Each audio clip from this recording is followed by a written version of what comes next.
안녕하세요. 고한사 김호수입니다. 오늘은 중대국어 1학기 기말고사 대비에 대한 이야기를 좀 해드리려고 합니다. 중대국어가 1학기 중간고사가 끝났는데 작년에도 그랬지만 100점을 맞은 친구들이 많습니다. 근데 우리 애는 왜 그럼 100점이 안 됐지? 면면을 살펴보면요, 문제만 많이 푼 친구들은 또 이상하게 결과가 만족스럽지 못하고 80점 초반대들이 굉장히 많습니다. 열심히 한다고 점수가 잘 나오면 좋은데 제대로 좀 해야 됩니다. 그럼 난이도는 어땠냐라고 했을 때 문학도 있었고요, 화법도 있었고요, 그 다음에 문법도 있었습니다. 문학 같은 경우에는요, 굉장히 평이하게 출제됐습니다.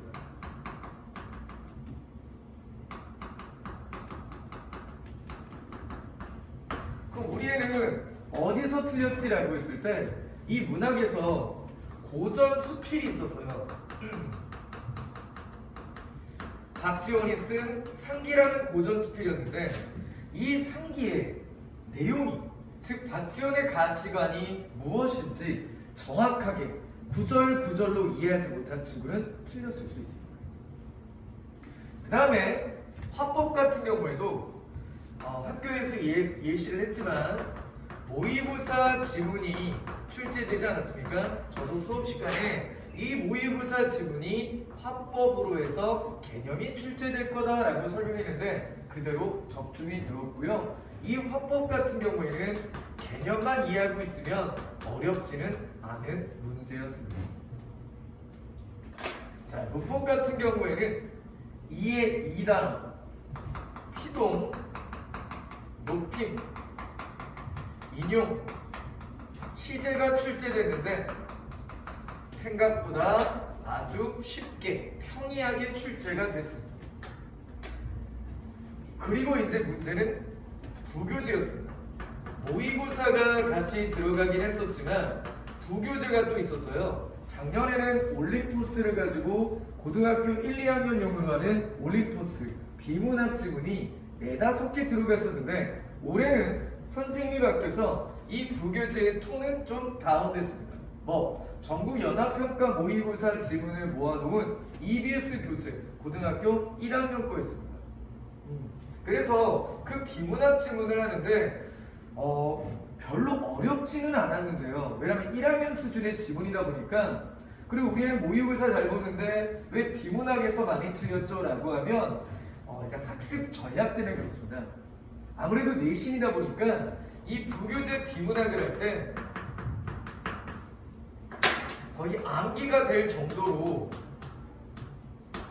이해를 해놔야 되고요. 핵심 내용이 뭔지 정확하게 좀 알고 있어야 됩니다. 자, 그래서 학원에서 나눠준 문제를 단원별로 100문제, 200문제 풀었다. 이것도 중요하겠지만 중대국어는 학습의 방향성이 아주 중요합니다. 그래서 이번에 제가 가르친 친구들도 100점도 있고 80점 초반도 있지만 그 8점 초반의 친구들이 바로 이렇게 비문학에서 서술형도 그렇고 왜 이걸 답을 못 썼지? 또 여기서는 너가 왜 그런 생각을 했지? 좀 이렇게 자기가 생각한 거랑 좀 다르게 되는 경우들이 꽤 많았습니다. 분명히 이 기조는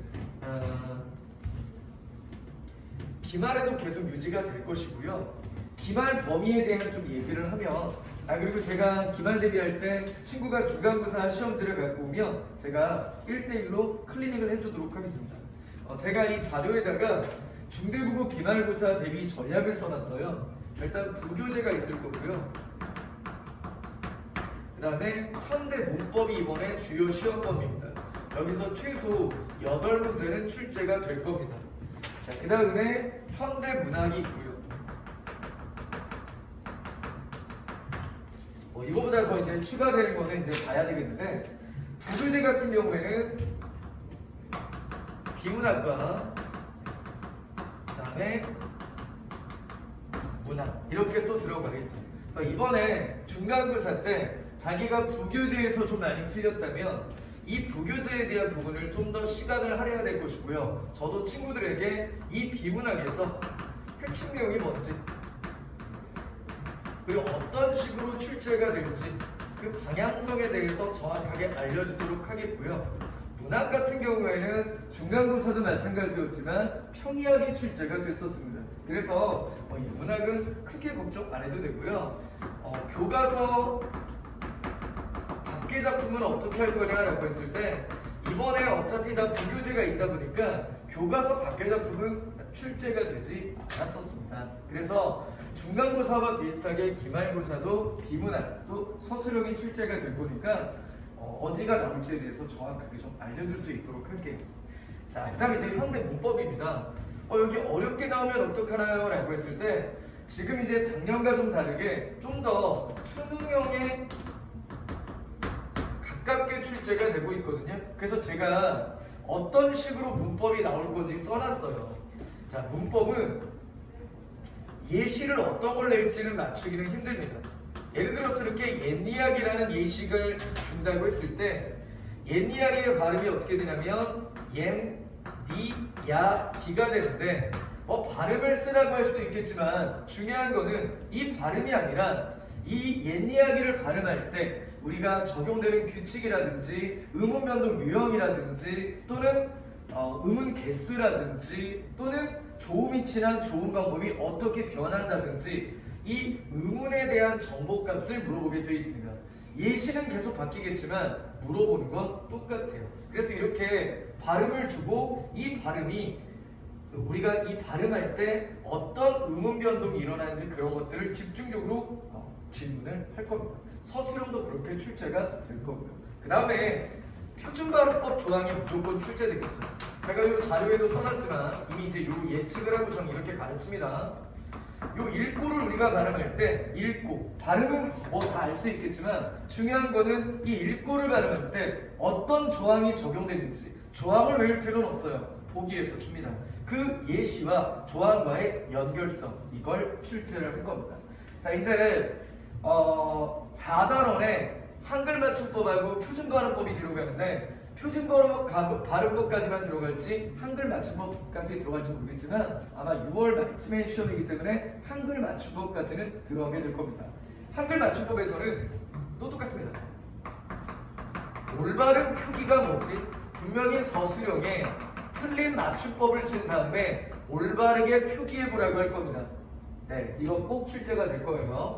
그 다음에 이 올바른 표기 말고도 뭐가 나오냐? 예를 들어서 내가 오뚜기라고 씁니다. 칼에 오뚜기가 아니죠. 이 오뚜기라고 쓰는 맞춤법의 근거 조항이 뭔지, 왜 얼음이라고 쓰는지 이런 근거 조항을 보기에서 주고 또 연결을 시킬 겁니다. 그래서 표준발음법이나 한글 맞춤법은 이 표기의 근거 조항, 발음의 근거 조항이 출제가 될 거예요. 객관식으로 약간 까다롭게 수능형으로 해서 이것도 제가 철저히 대비해 주도록 하겠습니다. 그 다음 이제 서술형으로 무조건 나오는 게 뭐냐면 띄어쓰기입니다.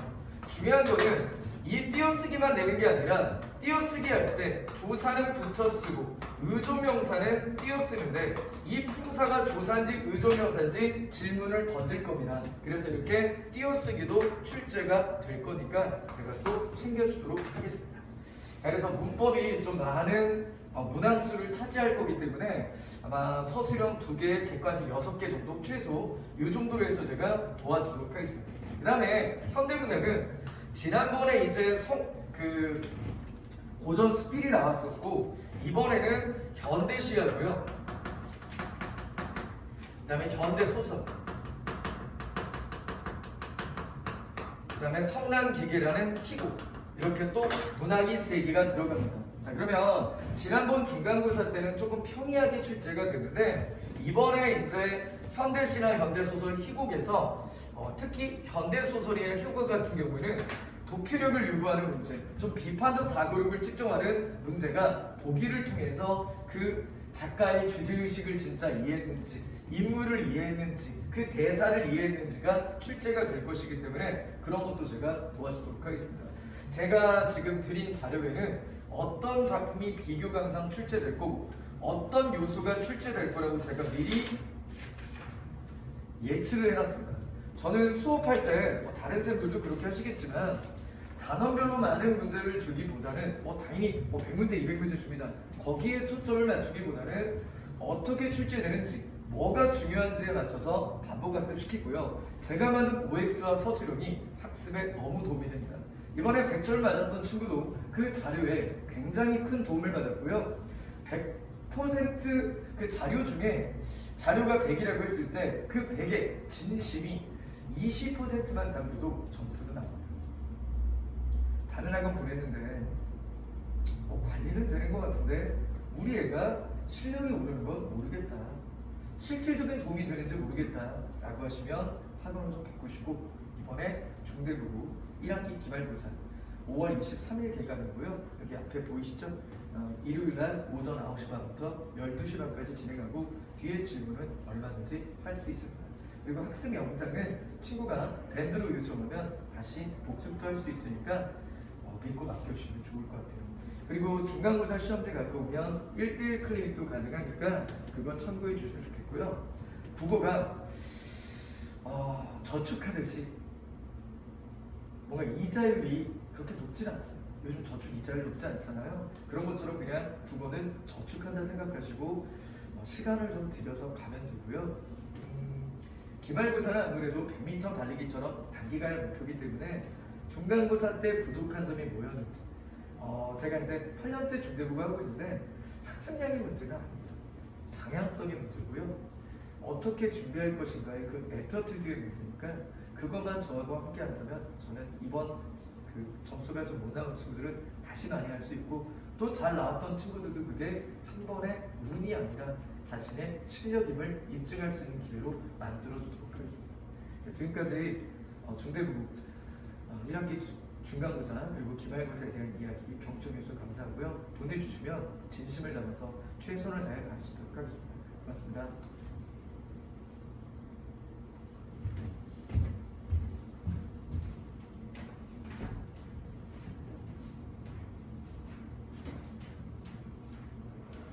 기자님.